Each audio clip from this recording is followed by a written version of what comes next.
SSC MTS এর কি সত্যিই প্যাটার্ন এবং সিলেবাসের পরিবর্তন হয়েছে?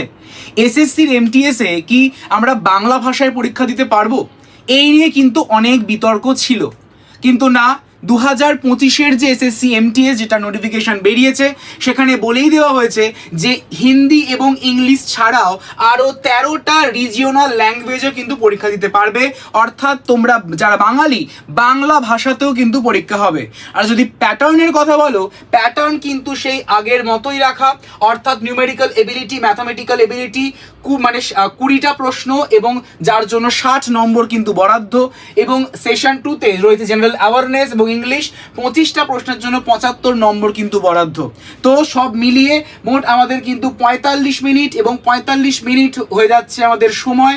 এই সময়ে কিন্তু তোমাদের পরীক্ষাটা দিতে হবে, ঠিক আছে? যার মধ্যে যদি বলা হয় যে সেশন 1 এটা হচ্ছে জাস্ট কোয়ালিফাইং ইন নেচার, আর যে কাট অফটা তোমাদের ডিসাইড করা হয় সেই কাট অফটা কিন্তু হয়ে থাকে সেশন 2 এর ভিত্তিতে। তাহলে কোনো রকমের সিলেবাস এবং প্যাটার্নের কিন্তু চেঞ্জ হয়নি। তো thank you so much everyone, have a nice day.